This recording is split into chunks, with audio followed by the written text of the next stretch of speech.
Okay. Well, in this video, we're going to go through Pet Goat 2. Right, this is a guy here. Right, for McGill University. It's biology. His interests are like animal behaviour, learning, cultural transmission in birds, feeding innovations, right? Basically, this guy studies birds' brains, right? The brain. No, I can't get down here. Now we've also got John Nicholas Audit, okay, he's now working with the Rockefeller Foundation. He was this dude's understudy. We've got Simon Ducates, postdoctoral student, okay, another one that, well, both of the other ones as well study birds, butterflies as well. We can get back to butterflies, right? Because when you think about the butterfly, when it comes out of its pod, there's no female mother, as you put it, to teach it anything. So it's solo, it's lonesome, it's isolated. It's kind of like we are right now, isolated, right? But let's go back a bit, right? We have to get to this dude here, Ewan Johnston, right? Now Ewan Johnston was from Glasgow. He studied at the Galt Naval Hospital as well in Glasgow, where he actually had a friend there as well, who were doing the exact same experiments, right? The MK Ultra experiments, mind control, where people were getting just into sleep for like 28 days, 16 days, given electric shock treatment and given high dosages of LSD plus whatever other drug concoctions that were put in there in mental hospitals back at this time. Now, all the mental hospitals at the time were big, massive red sandstone buildings, right? They looked great from the outside, right? Now, by the time the persons that's been in here, now we're talking about a lot of children as well that were actually sent to mental hospitals for diagnosis for bedwetting. Now, quite a lot of children from Nazareth House get sent to mental hospitals, right? They're called mental institutions, whatever the fuck you want to call them, right? Now, they were sent there just for bedwetting, right? Or any disruption whatsoever, you were sent to a mental hospital, right? Now, I can go back some years where with the mental hospital that had shut down and all the files were all left behind. And we're talking about like mega thousands of files, mega thousands, and we read quite a few of them. And some people were put on high dosages of amphetamines, electroshock treatment. I actually read a guy's whole life story, his file, where he was sending a letter in to his doctor every week, trying to get away from the amphetamine side of things, and he just ended up committing suicide. He just couldn't take it anymore, just because of all the things that happened to him, right? Now, we go to iPet Goat 2, and we've got Louise Lefebvre, right? Ewan Johnston. State in 1980. So we were charged with rather an elaborate attempt to try to find out chemical, psychological, any kind of means that people could use to influence the behavior of the people. But the CIA knew it could be politically difficult to fund brainwashing directly, so it set up a front company to do it, euphemistically called the Society for the Investigation of Human Ecology. These are the days, and ours are the occasions. And they found a prominent scholar doing related research in Montreal, the renowned psychiatrist Dr. Ewan Cameron, co-founder of the World Psychiatric Association. Those who work. Now, Ewan Cameron was from Scotland. He emigrated out of there in the 1920s, right? But he worked at Galt Naval Hospital where he left an associate behind that was doing the exact same experiments as him, where they were inducing people into sleep and they were they put crash helmets on them with like mics inserted inside them to try and play these recordings, basically try to brainwash them and reprogram your brain, right? When children, adults, you name it, right? They tried it. But not just in one institution in Scotland, we're talking about, as I said, basically every single mental hospital was involved. Now, all of them, no, almost all of them, are actually kind of pulled down now because they were all big red sandstone buildings. You'll even see that with your American ones and any other ones, any other fucking. I mean, I know one that had a picture hall and everything in it, right? But if you're so zombied up, was picture hall part of their mind experiment as well? We'll never know because to this day I've never seen any workers coming forward admitting to working in these mental asylums and telling us all the things that were actually getting done to people that were sent there.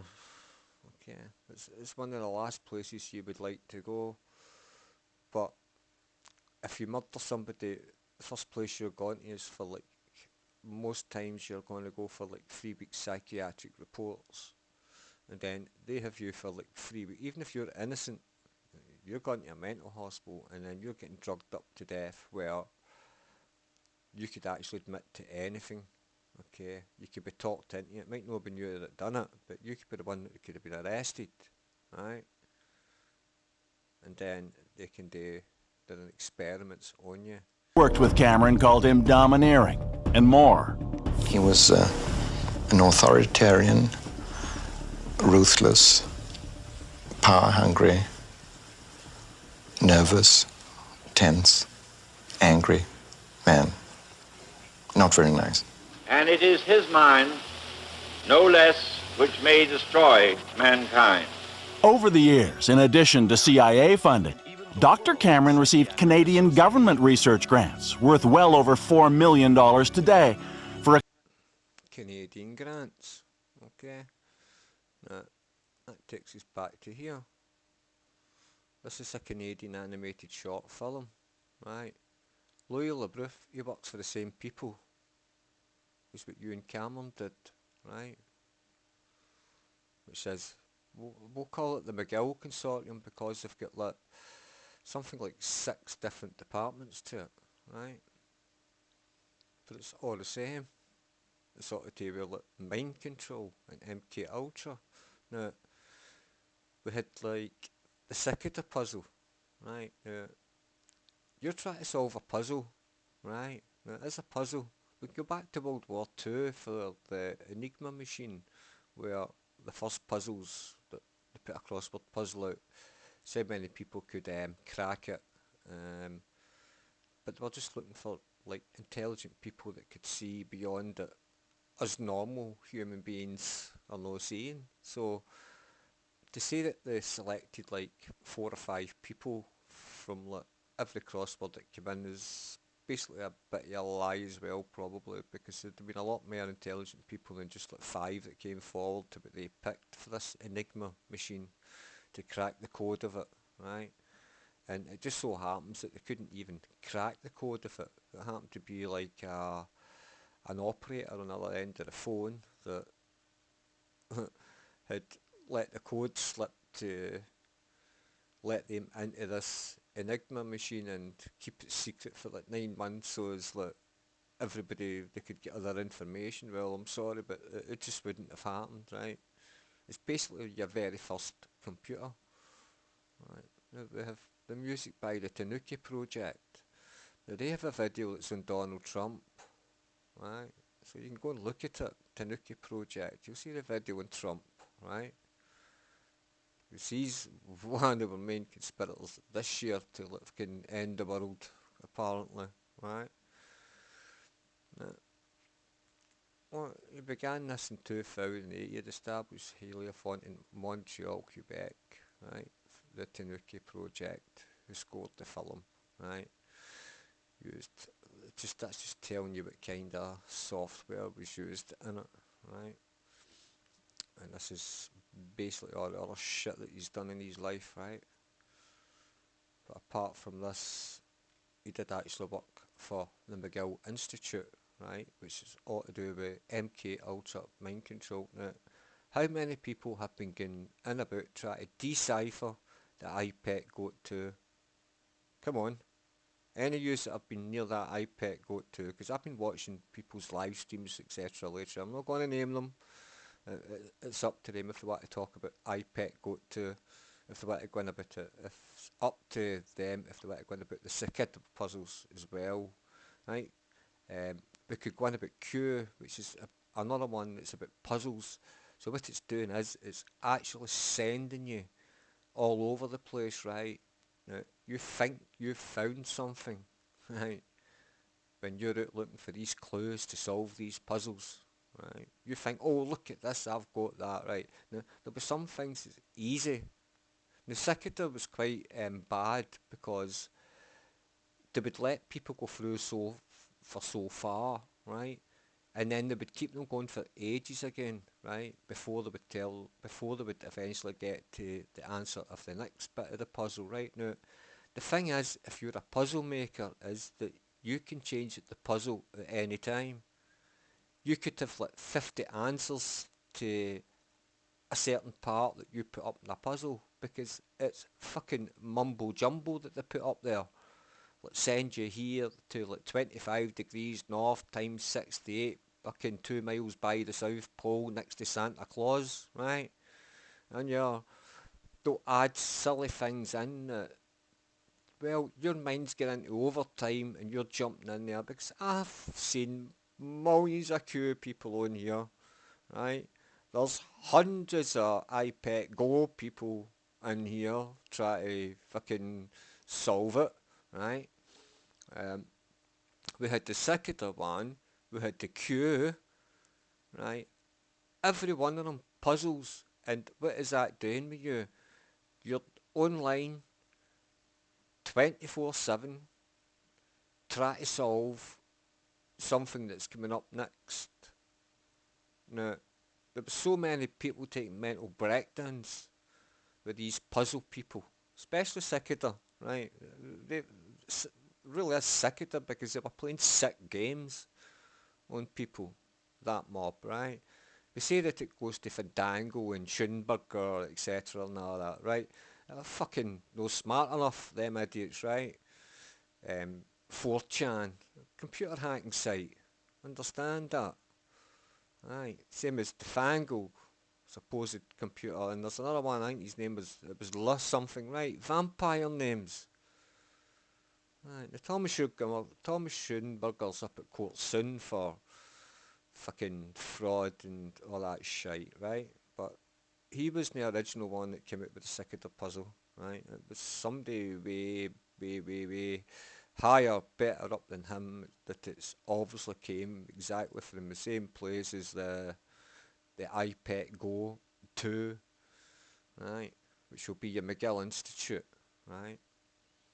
Now, they have other videos online, the McGill Institute, telling you the things that they do, right? And some of them have only got like 30, 40 views, but what they talk about and what they're actually up to is, well, they're still on the ball with us, they're still doing it, right? Might not be injecting you with LSD, but there's everything else that's going on round about. But let's get back to Johnny Rotten. Like Johnny Rotten's channel, I've just interrupted this just to go and make this video because it's just Experiments on what was called psychic driving and depatterning, attempts to erase negative memories from the human mind and replace them with new, positive ones. So it was that in 1962, a 23-year-old mother of two, Ellen McIntosh, was referred to Ewan Cameron for what she thought would be a time out from the pressures of motherhood and marriage. They promised me that I would get rested. I was told that I would be looked after in the hospital. Depressed after the birth of her second child, her GP recommended Dr. Cameron. No one told her she would be part of a radical science project with a full menu of experimental treatments, shock, drugs like LSD, months of induced sleep with recordings bombarding her subconscious 24/7. After all that, Ellen McIntosh says she effectively became an infant again. That was hell. It really was. It's something that you can't describe. And when I start talking about it, I start shaking. My body shakes. It's like my body's saying, don't go there. For people that's out there that said that this MK Ultra experiment's never happened in mental hospitals, especially not in America, not just Canada, we're talking like worldwide here, right? And they're actually even experimenting on their own army members, okay? We've got quite a lot of things that, how can you put it, that there didn't really seem to be anybody that was immune from these guys' experiments, and they were doing it without your permission, so you didn't even know that. If I was to give you a dose of LSD, you would think there was something else wrong with you, because you don't know you've just been getting LSD, okay? No, it would be like, it's not exactly like you could smoke a joint, you'd be like, well, I can taste that, oh, that's nice green, that's lovely. Whereas, well, LSD, if again, it's tasteless, okay? There's no taste to it, right? And depending on the dosage that they're actually hitting you with, then it's going to depend what it's going to do to your mind, okay? Now, when they were in these mental hospitals, it was LSD, it was sleep deprivation, right? It was put into a coma where that recorder played to you like 500,000 times to try and reprogram your brain. And we're way back here in time on this, we've moved forward to the end, so, and they're basically still kind of going. When you kind of see films like iPet GOAT, and I could name everything, even your television films, there's lots of it. And it's still going to continue, because they kind of want to control easy. Today, Ellen has only a few scattered memories of her years at the Allen. Electroshock and a picture of Dr. Cameron, but I do remember him. I remember his voice very clearly. What do you remember about it? He sat me in front of a group of medical students or doctors that were doing their residency, and he said, this woman is hopelessly incurable, and that was it. And he was so cold. But through all of that, her young daughter Diane, raised by grandparents, lived for those special times when her mother got the chance to spend a few hours with her girls. I remember when she was able to come out for a visit, and she would be able to come over and tuck me in at my granny's place, and I would just lie there immobile after she left, and when Granny would come in to say goodnight, I'd say, don't touch the covers, don't touch the covers, don't change it, because Mom left it this way, and I'd try to sleep all night without moving the covers. In all, Ellen McIntosh spent 2 years at the Allen Institute. Most of her memories erased like data on a hard drive.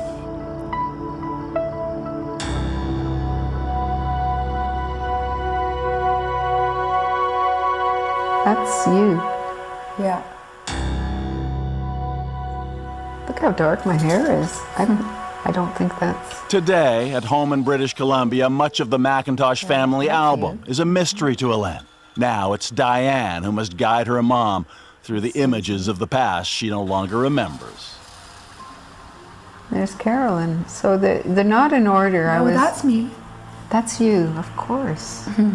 It is clear that in different ways, both Macintoshes are victims of that secret brainwashing project in Montreal, and they are far from alone. Hundreds of victims passed through these doors in the 1950s and 60s, all with their own horror stories. I feel like I've been completely used. I feel like my mind has been completely invaded. Had to be toilet. I was a vegetable. I had no identity, I had no memory, I'd never existed in the world before. I had lost all just my like a baby in myself. I suffered like hell. My mother had to stay with me all the time. She couldn't leave me 1 hour. 5 decades later, the government of Canada has been more deeply involved in all this than it wants to admit, with new secret settlements, shutting down lawsuits, and gag orders. And as you'll see after the break, it is not something they want you to know about.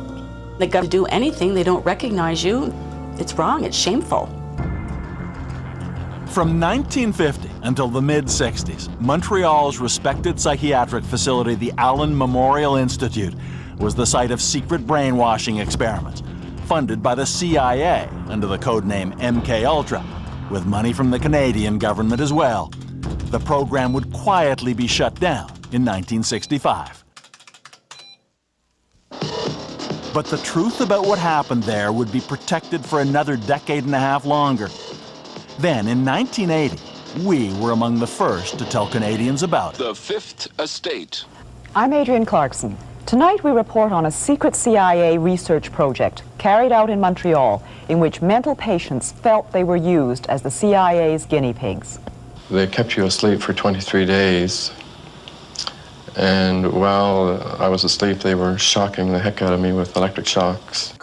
And the Fifth Estate stayed on the story for years to come. From then to now, many of the key questions have remained the same. The Fifth Estate. So why was Ottawa so ambiguous when it came to helping some Canadian citizens get compensation from Washington for what they endured in a program that was inspired mostly by American Cold War fears? Well, the answer was simple. The government of Canada was even more deeply involved in the Allen Memorial experiments than the Americans. Get away!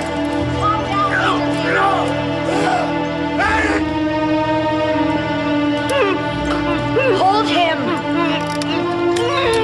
After word of the experiments at the Allen Memorial Institute came out, the CBC broadcast a drama entitled The Sleep Room about Dr. Ewan Cameron's mind control treatments. In the absence of visual evidence inside the hospital, it is as close as we can come to how it looked and sounded. Natalie?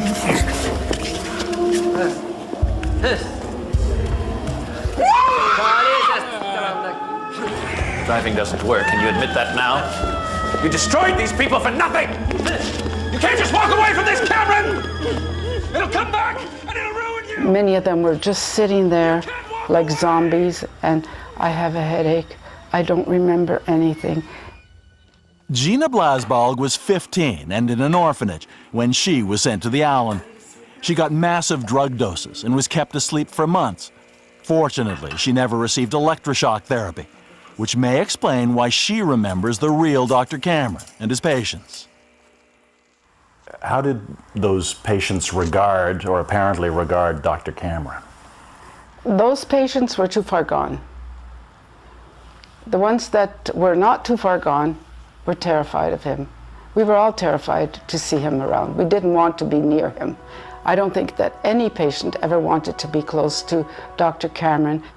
When news of Cameron's experiments was revealed, 9 of the Canadian victims filed a lawsuit against the Central Intelligence Agency, alleging they had been unwittingly used in research that was medically improper, even illegal. Plaintiff Velma Orlico of Winnipeg didn't think they stood a chance. I've often, when I've been alone at home, thought, how can you fight the CIA? Who in heck do you think you are? How can you fight the CIA? But eventually, in the late 80s, David got a concession from Goliath. The CIA settled with the Canadian patients for about $90,000 apiece. A moral victory, at least. And a few years after that, in the 90s, the government of Canada announced its own compensation plan. But only for the most seriously injured victims, those who survived the experiments in a childlike state. You only see what your eyes want to see. How can life be what you want it to be? As this part here, it's like showbiz people who really kinda, it's like they're kinda under like a mind control. They just like stare into cameras. We even had it with him. Even her there, but she could have lost the auto cue. Yeah, let me go forward a little bit. I just want to go through this quick. I don't want to play. Now we come to the butterfly, right? On the exterior is very beautiful. However, it's very fragile as well. And this is exactly what these celebrities are. Behind all the professional photos that look like they have it together and are beautiful, their controllers and their handlers, the drug use, or whatever exposures they are going through, easily rip them apart like a frail butterfly's wings. You can see so many celebrities go through complete mental breakdowns after this programming starts to become too much.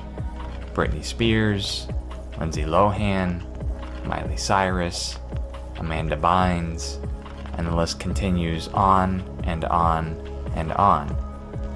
And there's not much else to say except the world is super evil, my friends, but we all know that there is one hope. As much as we hate to see these celebrities promote the Let's put it back a little touch here. but we all have a Cicada, right? know that there is one hope. As much as we hate to see these celebrities promote the Antichrist spirit, we must continually pray for them that they turn back to Yeshua, Jesus Christ, and the Father. Very much like we hope Kanye West is turning back to Yeshua based on all his very peculiar behaviors as of lately. It's my first Instagram joint, you know what I'm saying, that I did, you know, specifically ever for Instagram, you know what I'm saying, and I wanted to make sense, so I want to give a special shout out to Kanye, you know what I'm saying, let him know that my prayers are with him, my family's prayers are with him, you know, remind him that when God is for you. As we see, we had a lot of like, pop personalities that went absolutely crazy, and it's kind of like, yeah, definitely controlled against certain substances, because what better a way to show the public that there's something just no right than shaving all your fucking, no even all your hair, half it off, right? Make yourself look a mess that's going to draw attention, isn't it? Right, now, this is, well, there's known experiments involved now at the Garton Naval Royal Hospital in Glasgow, right? Right, Donald Ewan Cameron became notorious for the role of the top secret programme, right? Orphanages, right? There was lots and lots of children that got this happened to, by the way. It wasn't just adults. We're talking about 6-year-olds, right? Because they have to kind of like go up a bit with the age rather than too young, because then you understand, you start speaking at 5, 6, you should be able to talk quite fluently and things. So experiments are done from like 6 years of age upwards, right? Like in psychiatric hospitals in Canada in the 1950s, right? That's him, okay? And as I say, we're still back to like the McGill Institute. Well, we've actually even got people that, I don't know, I think it was it no the Rockefeller inquiry, well, they were asking into like, are they using MK Ultra on TV sets, etc., and they really wouldn't answer the question. So we were also doing these things in the 50s here in Scotland, allowing this deplorable behaviour by medical elite, right? Angus McNiven, who trained alongside Cameron at Garton Naval in Glasgow and went on to become of the most, right, an eminent figure in Scottish medicine. However, this newspaper has evidence that at least one patient died while he was getting experimented on. Cameron was born on the Bridge Arm in Stirlingshire, emigrated to America in the 20s, but remained in contact with his former colleagues in Scotland throughout his career. Right, because we had a lot of mental hospitals in Scotland. And not just Scotland, England and Wales, everywhere, right? Right, I'd write a correspondence between Cameron McNiven, who was physician superintendent at Garton Naval for 32 to 66, basically the same kind of time as what this Cameron was in office. They kind of got shut down at the same time. You see that? It's not a coincidence, right?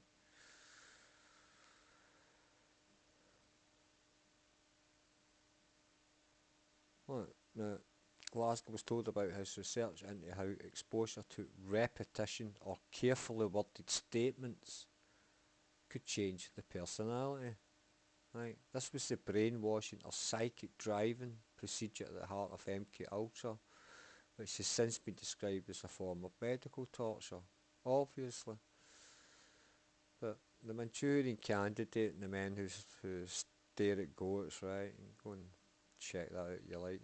I don't know, I know everything about this anyway.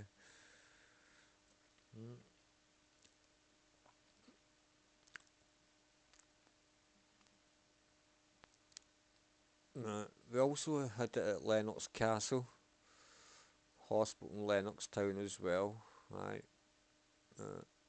We also had it at other hospitals, mental hospitals. I would need to get the list of them, right. They're not all coming off by heart. Levendale Hospital was another one that was quite popular because it was right next to Nazareth House, and well, children from Nazareth House were getting sent down to Levendale Hospital as well for bedwetting, right. We're talking about orphans here. Lots and lots of orphans but are getting sent to fucking mental asylums, right, for wetting the bed because you've just been put into this place. And I'm talking about like the Nazareth House, the one that was on the Paisley Road West. It was all over the newspapers, the nasty nuns that worked in there, okay.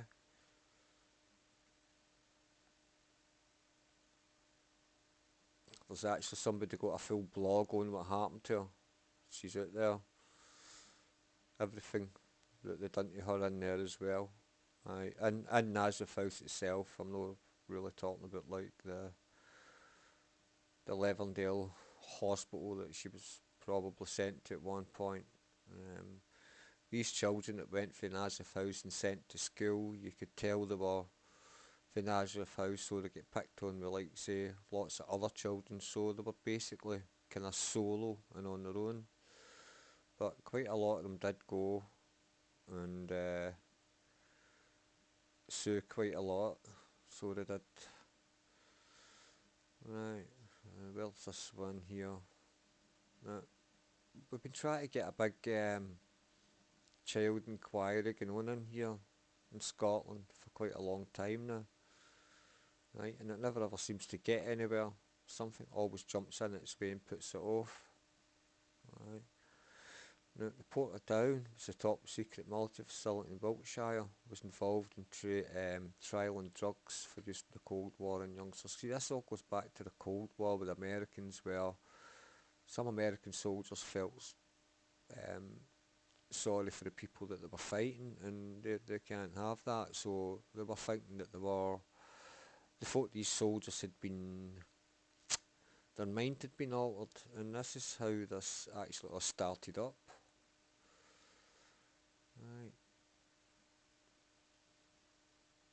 Right, he said 6 and 7-year-olds were tied to racks and given electric shocks.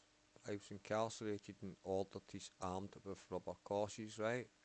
That's same at run the place, fucking so-called mental health nurses, right? you're getting lobotomies, you name it, they did it. I was there. He saw it with his own eyes, right? I was classed as a misfit, mental oddity, made a ward of the court. My mother was killed and I became an orphan, so they took it upon themselves to have me experimented upon. Lennox Castle Hospital institutions alleged to have been involved as one of 4 Scottish institutions, right? There'll be more than 4. Right. Levendale Hospital was definitely another one of them, so that's another one of that 4. If it's not on that 4 list, then it's definitely going in it. Right. It ran from 1948 to 1982. Right. I believe this happened throughout the UK, but I'm referring to Scotland. It didn't just happen throughout the UK, it happened throughout America and throughout the UK, and I've no idea where other countries where actually this had happened to. Right, but no doubt there would have been quite a lot. Right, you'd have probably had it in Australia. Well, definitely had it in Canada, didn't we? Right, we've got it in America. So probably definitely had it in Germany. They started that for the Second World War, but way before that, we're going back to there was a company called, what's their name again? They're not really coming to me, but they were doing experiments like this from 1912, so that's, you're talking about like the First World War. I mean, now we've got the Jersey orphans as well. Right. Offered cash, they ported down veterans, but whether they took it or not, I don't know. So let's get back to excuse me. Let's get back to our pet goat too. Right, this person here.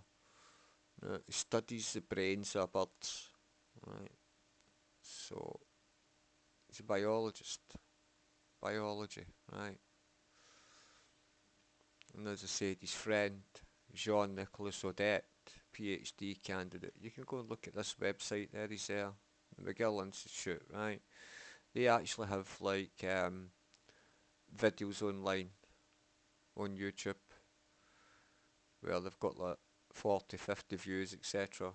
But they explain everything exactly what they're doing up to this date.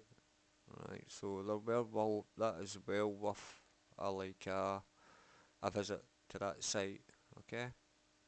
The website on it. I'm not going to look for it right here because it's taking a bit long, this video, just to go on about iPet Goat, right? iPet Goat to, let's translate them to English. Right, French, right? On in Italiano. It's in English, you can communicate with me in French, right? Now, you have to remember that in Canada, run about where the McGill Institutes were, where they did these experiments, 69% of the people, the population, are actually immigrants for different countries, right? Now, that is an awful lot, that you've only got a small percentage of people that are actually Canadians compared to that you've got this big mass immigrants that you could let into kinda, I mean, he was even a chimpanzee laboratory, right? He's been to Oxford. Most of them have been to Oxford, by the way. You'll find it quite a lot. Cambridge, no, right? University of Montreal. This Jean Claudon, let me see. Let's get a swatch at him. Well, the Rockefeller University, Rockefeller Centre Field in Ufology. Right.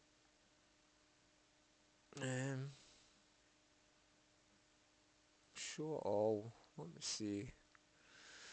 No, Canada, precision technician. Right. Neurosciences. like McGill University field, neurology, biology, okay? Right, stop, right.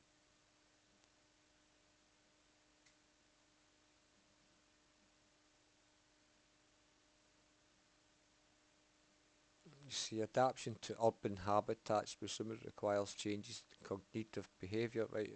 You see what they talk about is they do studies on like even birds, city birds, and you have like countryside birds, and they find that the citywide birds are way smarter than the countryside birds. But the thing is, countryside birds don't need to find it so hard to like.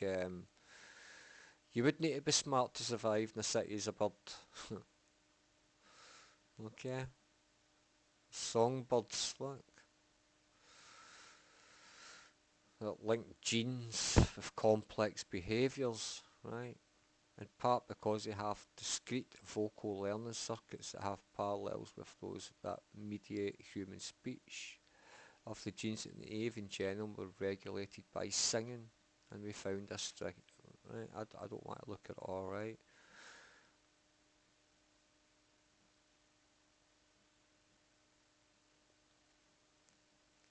I'm looking through all his work. I'm just showing you that he worked at the McGill. Okay. Clearly shows you there. Right. As I said, they've got quite a few organisations where they get an awful lot of funding. And then we can come to Simon Ducatis. He's another member of, you see, he likes the birds, how they study birds, right? And they study the brains of them. They get them to change their habits. They actually change their habits, the things that they're doing. Okay. Right, but there he's there with, okay. There's another one that was part of the McGill Institute. So you have to put it like, he's an evolutionary biologist, no?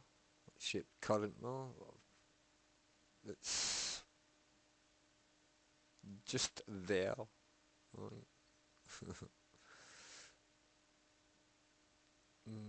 Fred Singer. I'll sing you a song. Yeah, let me see.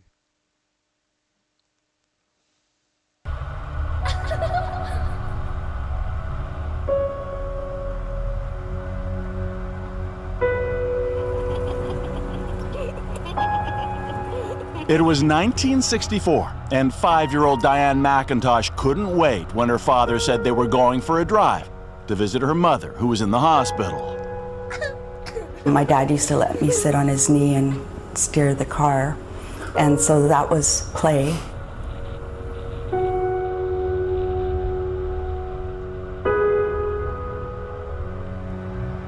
On each visit, their car would turn onto the long drive leading through the hospital grounds to the Allen Memorial Institute at McGill University in Montreal, a psychiatric facility with the best reputation in the country. More than half a century later, Diane still remembers what she saw then, as if it were yesterday. Because when they got to the hospital door, her enthusiasm turned to horror. When we got there, the place was just like a scene from One Flew Out of the Cuckoo's Nest. There were people banging their heads on the walls and droning, and my mother was sitting there completely drugged up. And even as a child, I knew that she wasn't right.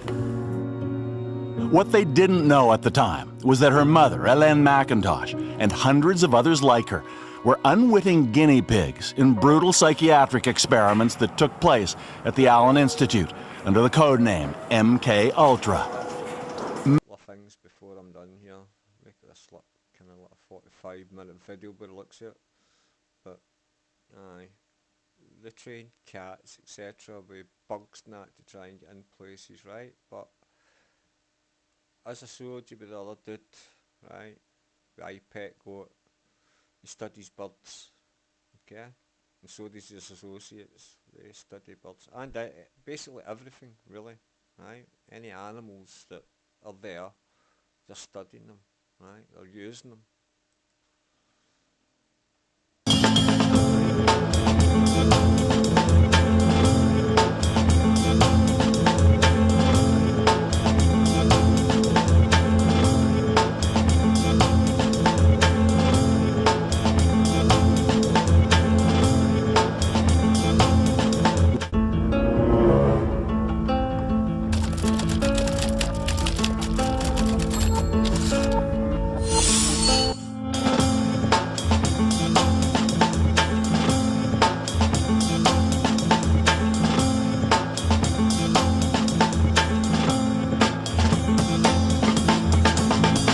Animals behave when they're punished and they're rewarded. Well, that's exactly what the dude that done Pet Goat 2 does. He does the exact same experiments on birds, but they've moved on, and he actually does pigeons. It actually tells you. There's his portfolio again.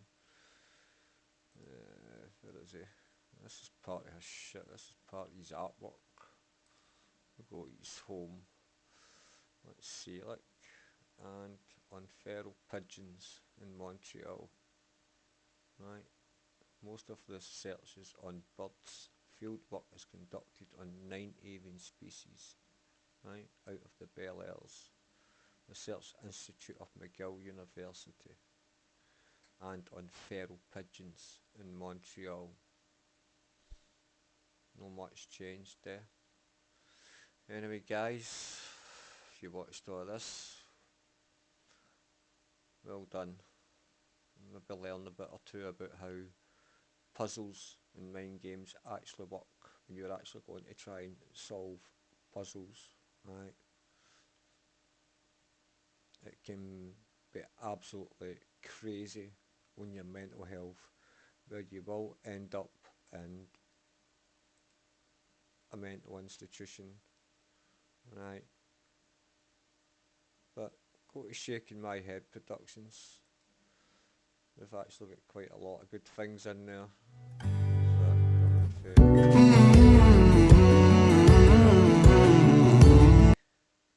Get connected to the TV, but that's not what I'm interested in. Let me see the videos.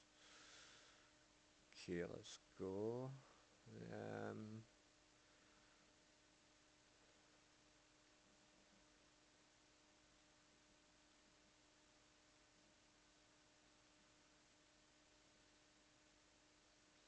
You see, iPad Goat 2, Ritual Magic, right?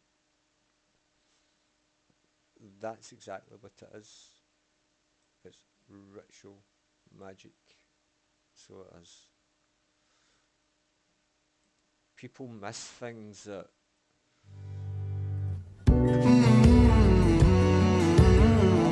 last time. Just even the very start, yeah, the easy bit, yeah.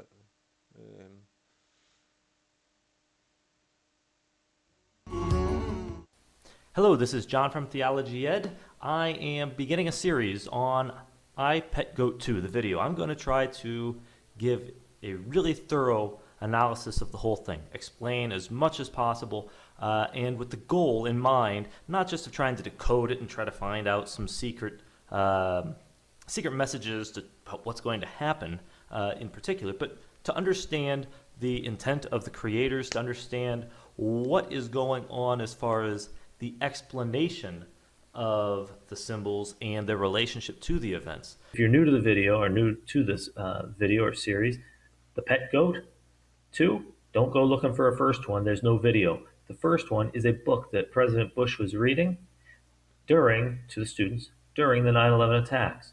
He stayed in the classroom while the attacks were happening, reading to the children.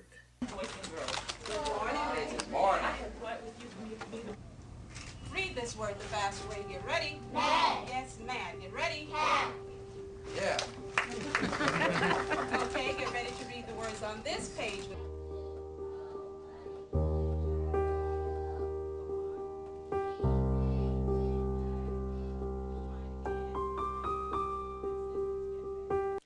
Now you see these reptilian hands here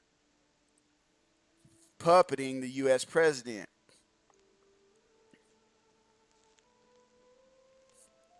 See these green reptilian hands. Now, I said a red dragon, there's a red hue from a red light, but the dragon is presented here, Draco, as green.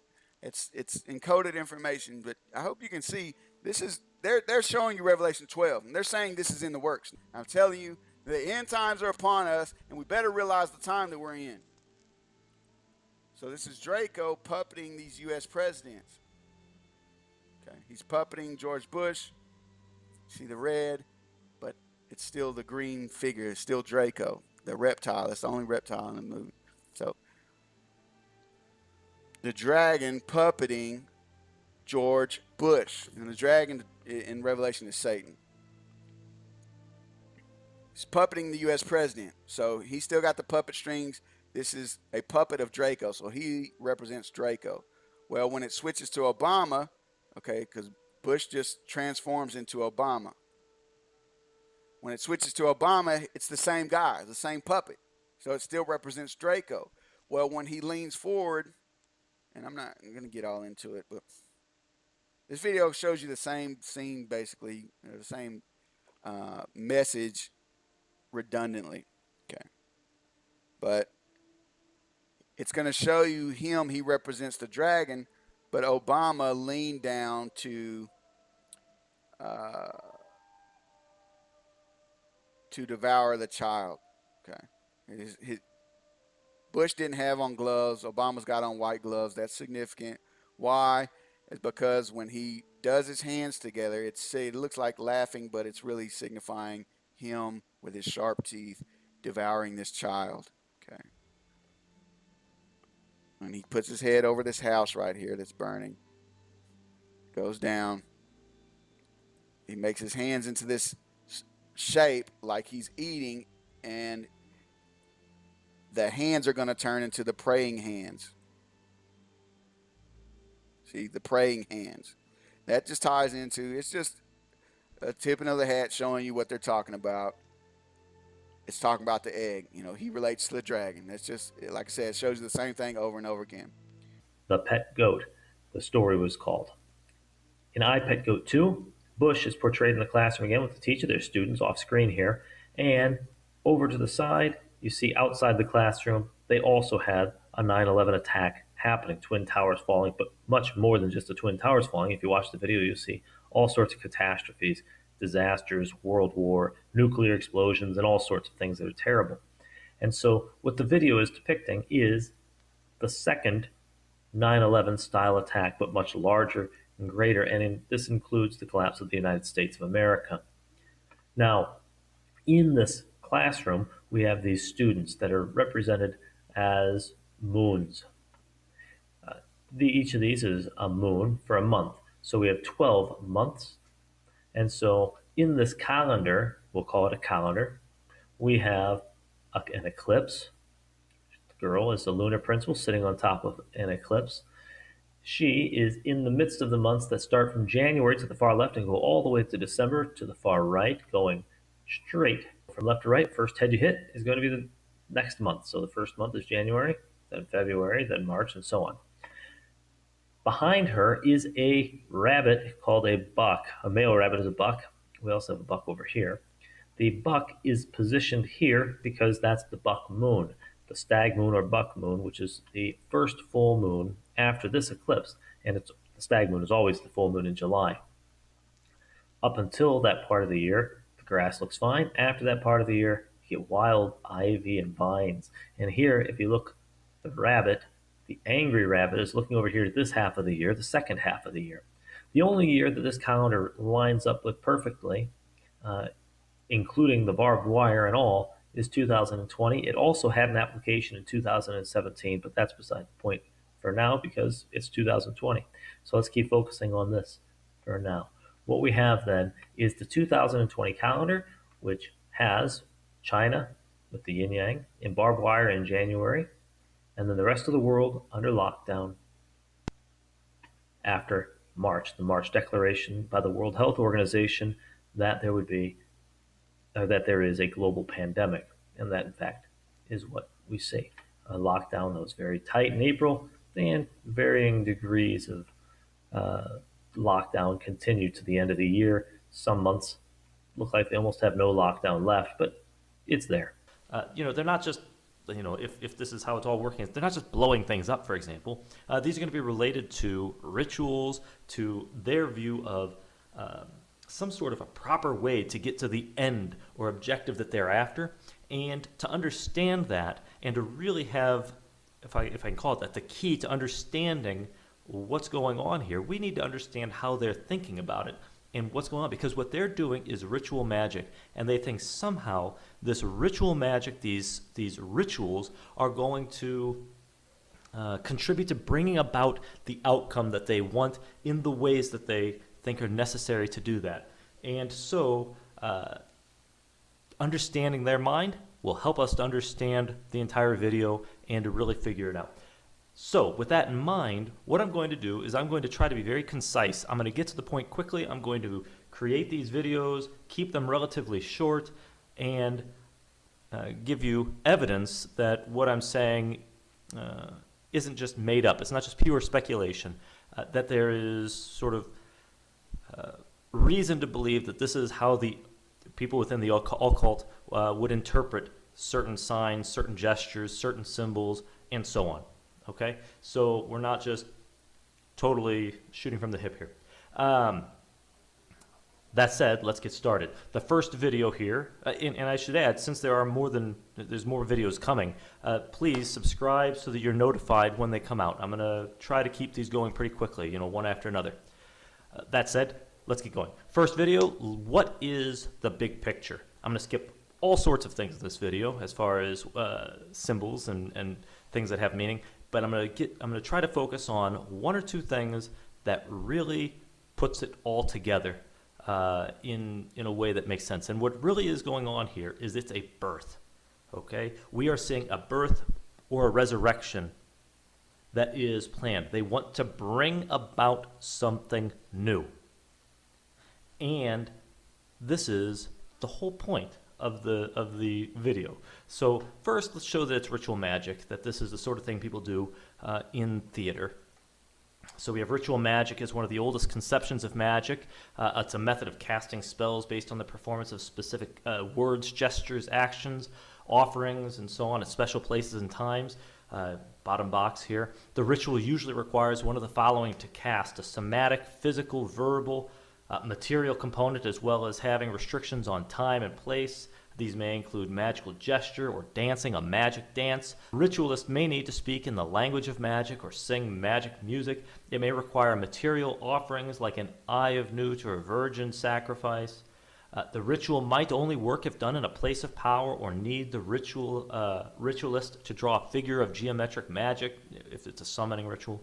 The ritual might need to be performed during a total eclipse or when the clock strikes 12. If you remember the video, you're going to remember the clocks at 12. You're going to remember full moons. You're going to remember eclipses. You're going to have ritual dances clearly throughout. You're going to have a lot of these things.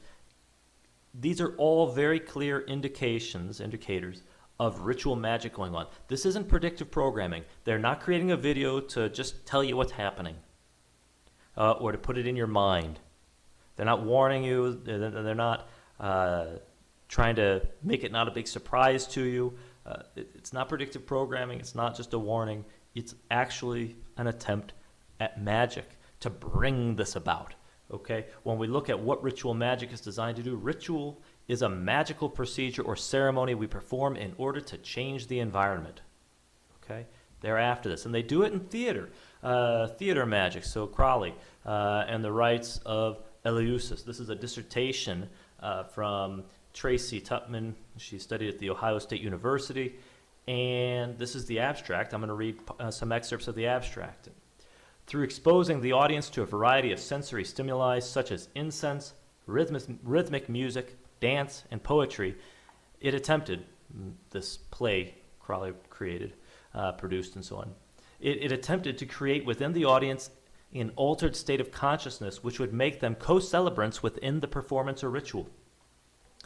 It wasn't just an illustration. But Crowley intended much more than just illustrate. He hoped the audience would not merely view an illustration, but experience an actual state of ecstasy for self-development, not only to the performers on stage, but also to the spectators. Okay, the goal is to change the people. A close reading of the rite demonstrates that there are specific occult motivations for every artistic decision reflected in the actual productions.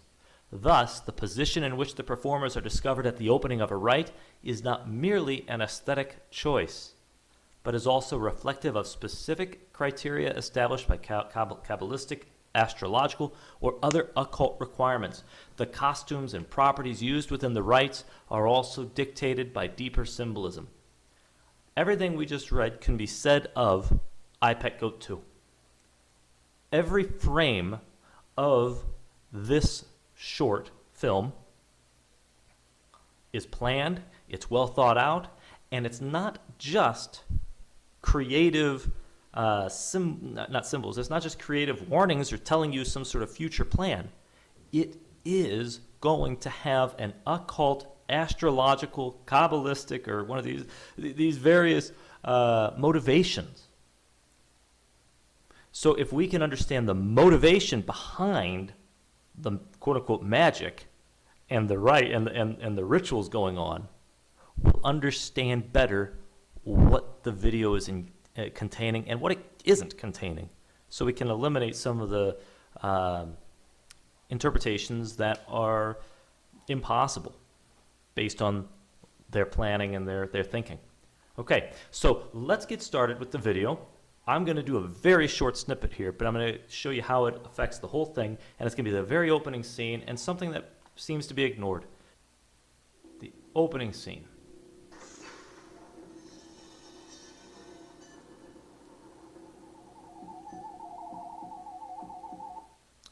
Okay, I'm already pausing. This is the symbol we're looking for. This is important. Look closely at his eyes. We have spirals. Watch him move. See? Spirals. Look at his head as well. We had a spiral motion of his head. If you watch that again. See? Spiral. Counterclockwise. What we have here is a triple spiral. Eye, head. The triple spiral is a very important symbol in the occult that has meaning that's going to shape this whole video, that's related to the key elements of I, Pet Goat 2 if you want to understand it properly. So let's look quickly. It's the oldest known symbol, the spiral, of human spirituality. It appears in rock caves, carvings all around the world from ancient history. It's often found on tombs. It's associated with death and the idea of resurrection or coming back or life cycles, like the sun. So it appears to have connections with the sun, tracing a path of the spiral every 3 months according to the symbaldictionary.net, and also having this cyclical motion clearly, and the rising and falling and starting and stopping, which is probably why it's on tombs, resurrection and coming back, or life, or hope in this in some sense. Okay, we have the triple spiral in particular. Here's a illustration of a triple spiral. A triple spiral motif found on Celtic tombs is drawn unicursally, that is, one continuous line, suggesting a cycle of rebirth or resurrection. This hypothesis is bolstered by the fact that many of these appear to be deliberately placed where they catch the first rays of the sun on the solstice. The sun dying and rising every day is a natural symbol of rebirth, and the triple spiral gives an obvious connection between the solar symbolism and the 9 months of human gestation.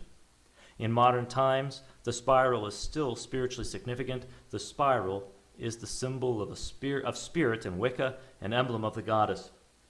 Okay, so the triple spiral, listen to the things here. We have resurrection and rebirth. We have it being located to catch the first rays of the sun on the solstice. The sun dying and rising every day. It's a symbol of rebirth. And it's related to the 9 months of human gestation, so you have the 3 months, 3 months, 3 months. Okay, so you get your 9 months in producing birth.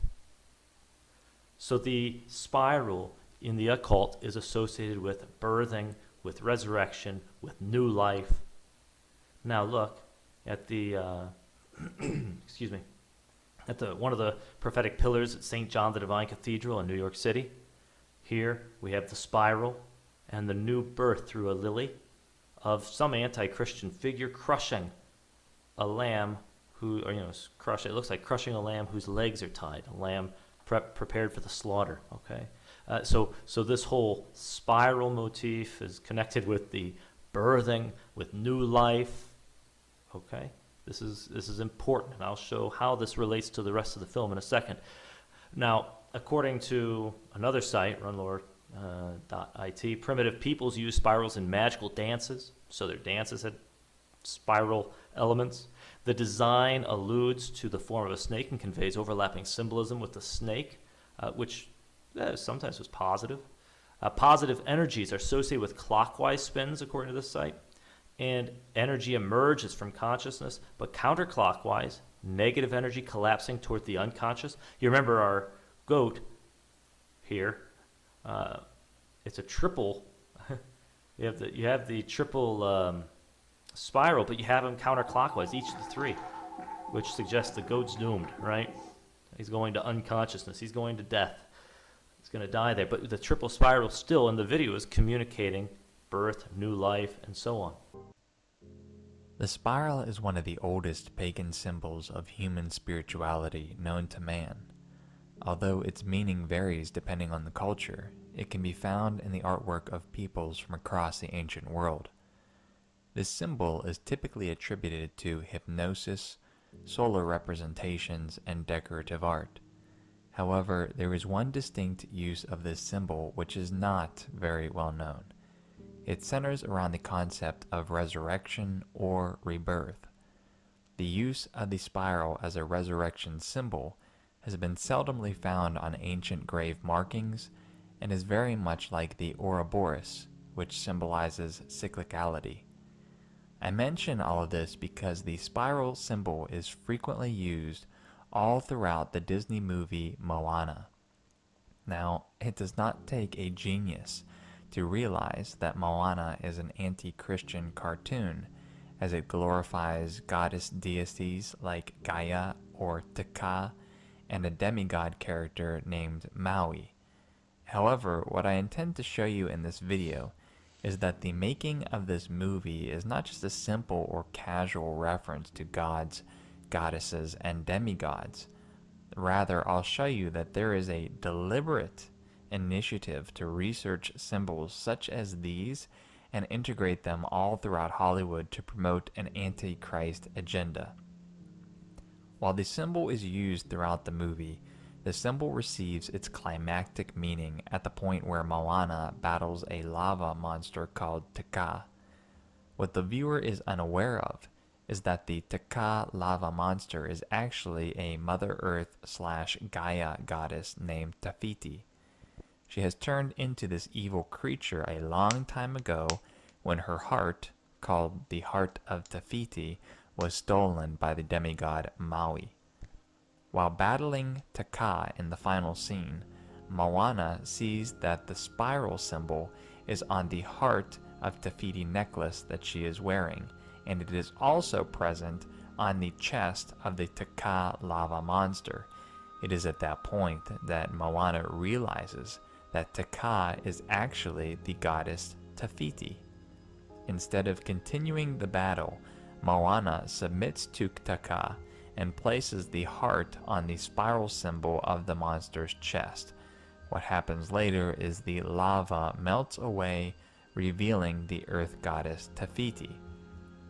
This climax of the movie reveals one thing: the resurrection of a goddess represented by the transformation of a lava monster to a beautiful Mother Earth figure. Now, this interpretation by itself might not convince others that Hollywood is not pushing a particular agenda, so we shall use yet another example of this spiral symbol used in false resurrections. In Leonardo DiCaprio's movie The Revenant, his character is at one point paralyzed at the point near death. His friend does something very peculiar as Leonardo lies in the shallow grave. Picking up a canteen, he carves the spiral symbol into it and then places it on Leonardo's chest. Do you see the similarity with Moana yet? That they both have the spiral symbol on their chests. In one case, it is Leonardo, and then the second case is the Taka lava monster. And to make the similarity even more exact, after the spiral canteen is placed on his chest, Leonardo comes back to life out of the grave, just as the Taka monster from Moana came back to life as the goddess Tafiti. Can you see her in the lava? Many folks say they see Madame Pele right here, looking down. Now here's a closer look at that photo. National Park Service Master Volunteer Dave Faber took this photo on June 30th from the Jagger Museum overlook. That's an area open to the public. Dave's photo is really special, and it's one of a number of images that people share with the park that show what appears to be a likeness of Pele Honuamea, the Hawaiian volcano deity. This shot is really chicken skin because she seems to be rising from her home in Halima'oma'o crater. Some photos that we see show a female shape in molten lava or hardened black lava, or sometimes Pele's shape appears in steam or gas vapor. Think maybe it was Pele bidding him along. Look throughout the video and we'll see this. First, let's see the repetition of a spiral throughout the video. Here's the Bin Laden scene, but the clouds are clearly in a very unnatural form for clouds. It's spiral shaped, right? Almost like this is a hurricane up here and that's the eye or something. But we have a spiral shape. Here we clearly have a spiral shape above the Statue of Liberty. Here with the egg, little baby in the egg, being prepped for life, developing, and we have the spiral shape and movement of the snake. The serpent is crawling around him in a spiral manner. We have the spiral here above the scene of the phallus with the church representation, a cross on top of it. Here we have the spiral for DNA. Has a spiral look. Okay. We have motion throughout the film. It's in spiral motion. When we have Bush turning into Obama, he makes this sort of spiral twisting. We have spiral dance before this one. He spins and then jumps in.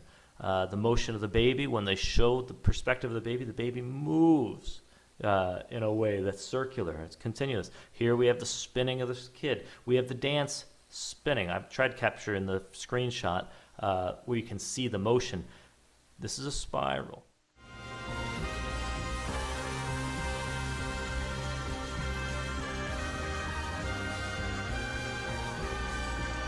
Order of whirling dervishes are the only ones allowed to perform the ceremony.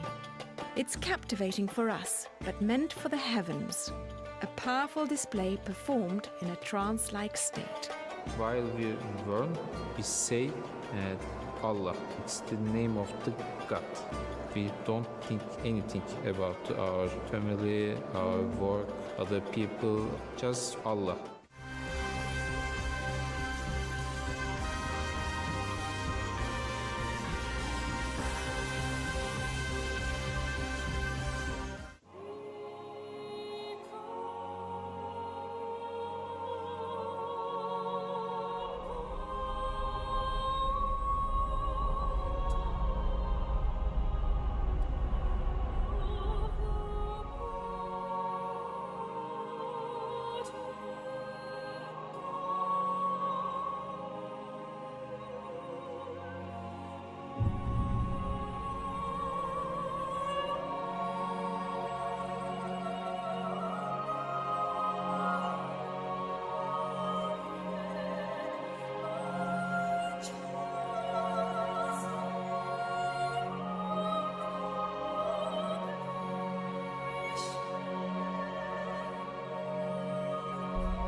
continued. Same thing, spiral. And this one's a big spiral. It keeps going around. Okay? So we have spiral motion in the dancing. The ritualist includes spiral. We have spiral to open the scene with the triple spiral. We have spirals throughout the video. This video is looking at resurrection and rebirth. And we want to look into through what? How is this accomplished? What is happening? And what do they think they need to do to bring about whatever this resurrection or birth is? Who's being resurrected? Who's being birthed? Or what? We want to look into that, and that's what I'm going to do with these other videos. But let's keep looking. We'll see very clearly the video is about birth.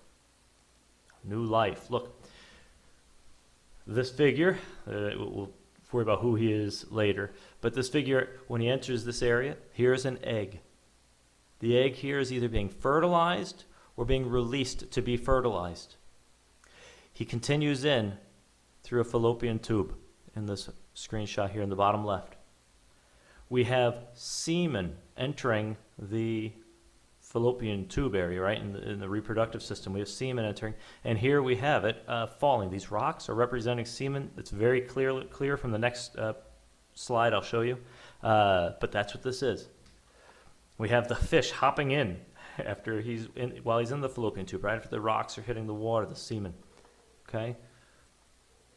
Here, while this is all going on, outside we see the phallus, the spiral, the light being focused on it. We have up here again, semen, so we have ejaculate. Here, there's nothing above this to drop a rock.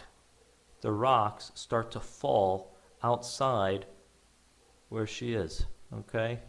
This is a representation indicating that these rocks that are falling and making these splashes and falling into these fallopian tubes, this is semen. It's fertilizing an egg, and that's why you get DNA in here. Okay, so we have new life, new DNA. We've got reproduction going on and development. And here at the end is the vagina with the water breaking and birth. The video is about a birth.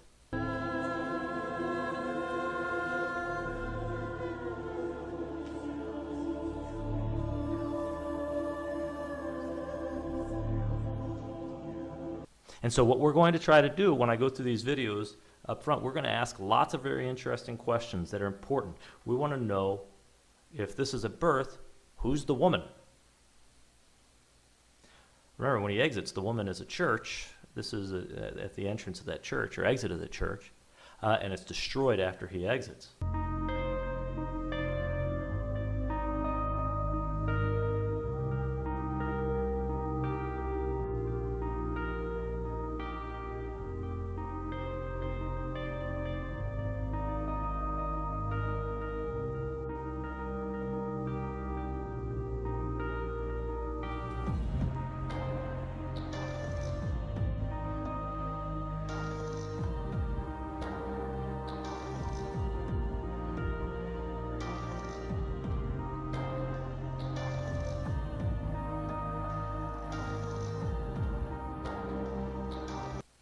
Okay, so we're going to look into that. Who is it? We're going to look into who is he? What's going on? How did he end up in this situation in the first place? Why is he on the boat of Anubis?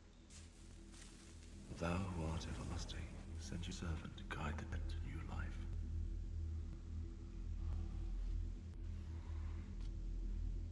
Anubis, come forth.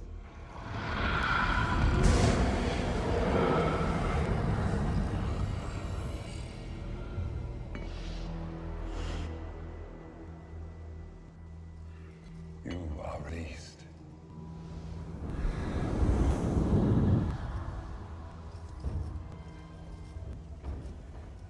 The doors of Earth are open to you. You must begin your journey.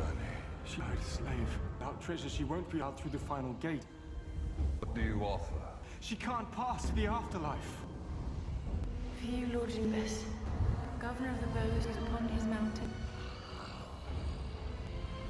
Have only my smile. So be it.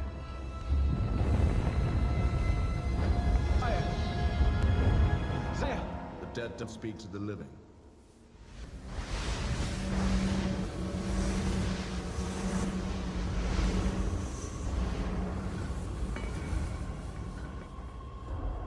Stay on par.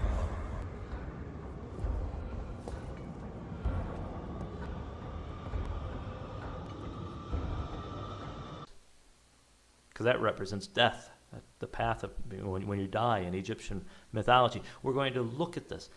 Is there a death and resurrection? Is there a, what's the new birth? What's the new system like? Who's he going through? What are these symbols? And how are they related one to another throughout the video? All right, in the previous video I put out, I was talking about how the symbol for the rose, or the symbol for June, is the rose. And this all ties, okay, you got half the calendar on this side, half on this side. She's right in the middle, which would be in between June and July, right? June, July, right in the middle, in regard to an eclipse. Okay, so June 21st is this annular eclipse, and she has the symbol for June, the flower of June, the rose, in her hair. Now, what are the odds that you would have the symbol for June, and then it would transfer over and show you a scene with the symbol for July, the flower for July? That the odds against that would be very big, but that is what you see here. It's definitely not random. They don't just put random stuff in here, but you have the symbol for June here, okay, in the rose, and then it rolls over, and then, you know, I was talking about this reference to July 3rd, potential for that. If you've seen my previous video, this is an addendum to that.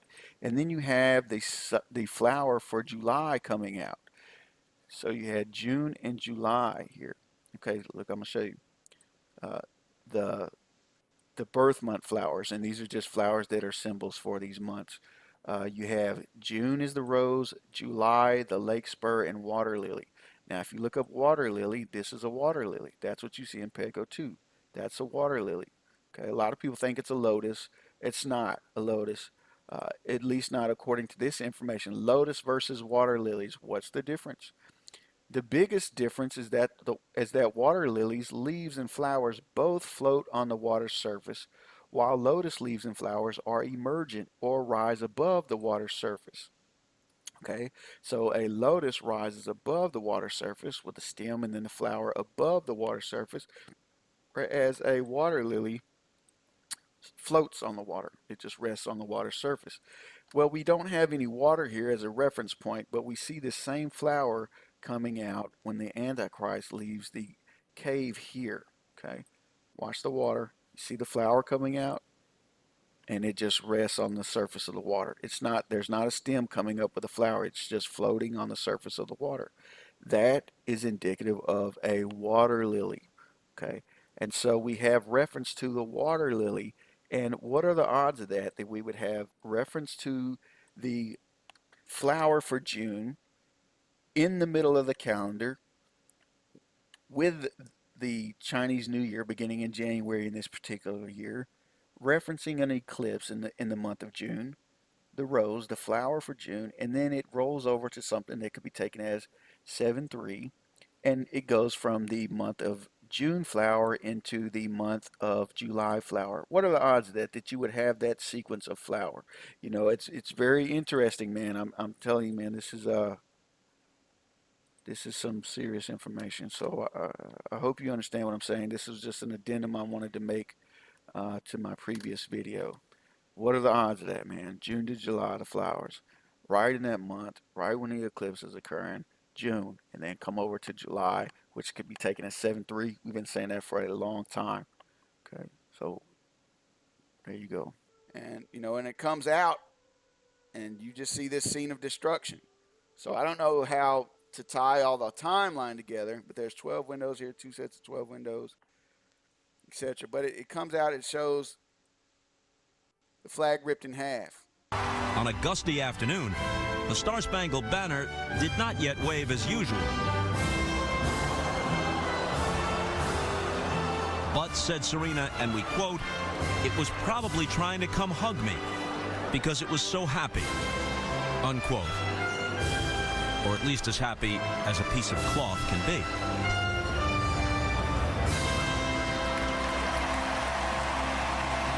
It's the sequel to 9/11. They're tying it into biblical prophecy. The time of the Antichrist is upon us, ladies and gentlemen. The time of the Antichrist is upon us. And if I go to YouTube right now and go to what's trending, let's see what's trending on YouTube. A movie, sports, dumb stuff, music video, dumb stuff, somebody thinking they're hard, movie, superhero, which soda tastes better, by two queers that act like queers, boobs hanging out. This is America, all right? There you go, America. Good job, America. That's a way to recognize what time you're in. And that we together broke the all-time record tonight is really something special. More than 6 million net. The Cardinal told me that's net, Donald, remember. We can also agree on the need to stand up to anti-Catholic bias. Something else. That is the major feature behind the Pope that features inside the audience hall, namely this. Have you seen this before? I'd never seen it before myself and felt like I had entered the realm of the Mandela effect once again, on overload this time, since this is the most ominous thing I've ever seen in a while. This artwork was placed within the hall in 1977, as history states, and depicts, according to the Vatican, the resurrection of Christ emerging from a nuclear apocalypse. Now think to yourself for a moment. The audience hall is a reinforced concrete bunker, and the depiction of Christ shares the same connections with Christ himself rising from an atomic apocalypse. Not only that, but many people have said this is the most unchristian thing they have ever seen in a long time, even a number of Catholics I've talked to. For it looks like Christ's head is in fact missing, at least half of it. A number of Catholics don't even remember even seeing this before or looking at it, but it's been in the hall since, at least according to history, since 1977. The structure seems to have entered at least the internet's consciousness around 2012. I could find a couple of examples before that, but most seem to be post-2012, and there doesn't seem to be any pictures of it from the front. All seem to be taken from the side. Anyway, I just thought I'd share that because I found it really disturbing.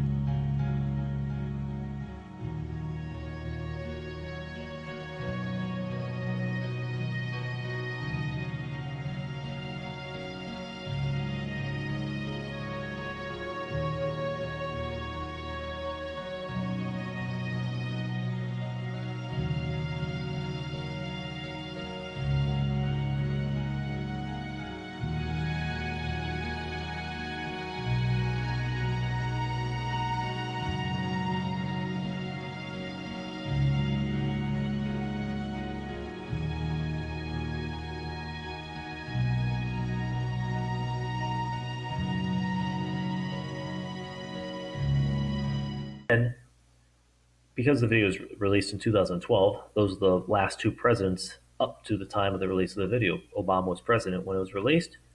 So they put Trump in the classroom. If you look closely, you have the hair combed over the same way. We have the posture identical to Trump's customary way of sitting, hands together, elbows more or less on his knees. Okay, so this is a depiction of Trump outside the classroom.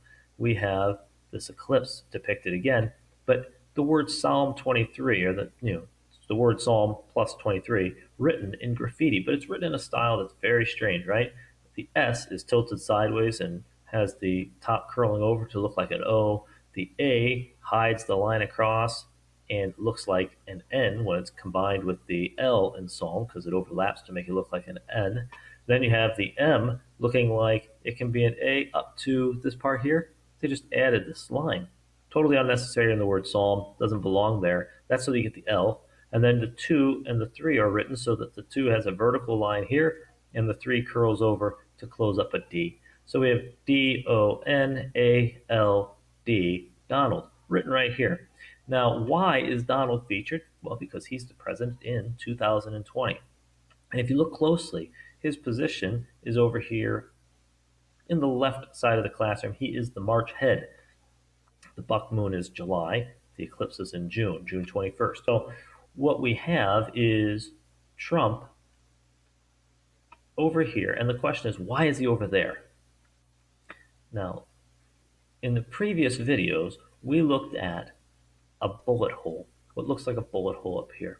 A bullet hole or a target pin or something like that, right next to the head of this buck rabbit. That represents the buck moon. And we looked at it, we found it there. We looked outside the classroom, and I've explained this a few times, but this is the lunar south node representing the buck moon eclipse. It's a penumbral eclipse that night. And we go across, and here the pin is right before it in the chronology on this scene. You can watch other videos to see how that works. Part 5 of the series talks about this. That's when I introduce it. We went out to the Statue of Liberty scene, and we found a gun. Here's the handle, trigger, hammer, barrel, sight, okay? And it shoots over here, which hits just before the buck moon. And so we have this repeated theme. We go outside even, and we have what looks like a bullet, the cloud with unnatural streaks going the same way, coming from the side that's solar, shooting towards, again, this false flag sort of area. The island, Manhattan Island is here. So it's in the same area as we are here. This is Liberty State Park. That's the North Cove. And there's the Statue of Liberty, of course, which is right across the water from the park. Now, here's what I want to show you. We have a sequence in the classroom when Obama is president where he has the LOL on his teleprompter directly in front of the O in LOL, in front of the O in evolution. Or, well, I shouldn't say evolution because it's probably not evolution, but in what reads like evolution, it looks like it. It's your first instinct to say that. The reason it can't be that is because you have an O in evol, and that means somebody called O. But you should also have an O here if it's evolution. And we've talked about this in other videos, so I'm not going to get into it again at this moment. But what we have is an eclipse here, over this O over that O. And as they come apart, you see the O rising, the O rising. This is like the sun and the moon separating. Well, here, we always think of the board back here, the shark attacking the coast. But look where the shark is positioned with respect to the president's head, or just to the right. Now, this president, he morphs into Obama, and he's in the same position. But neither of them is president when this shark attack happens. So which president will be here at that time? That would be Trump.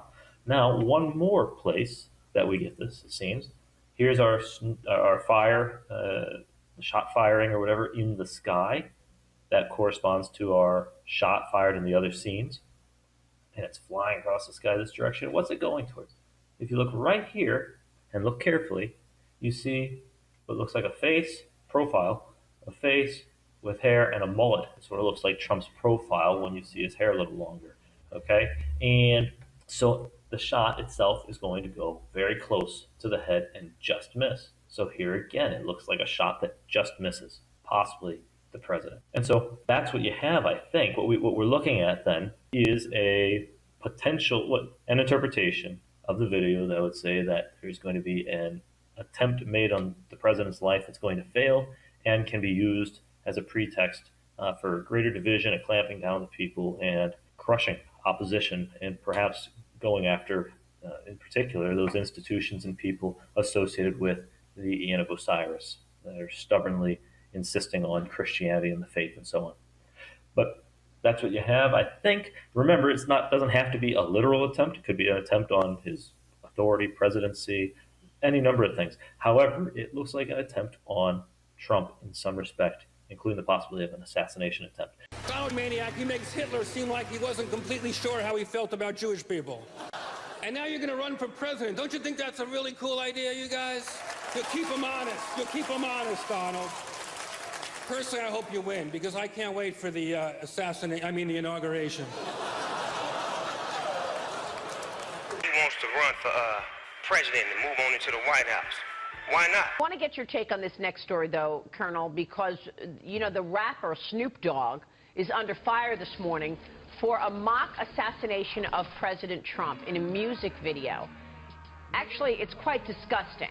What's your reaction? Well, it is disgusting. I mean, when Hillary Clinton talked about the basket of deplorables, when is this going to end? This type of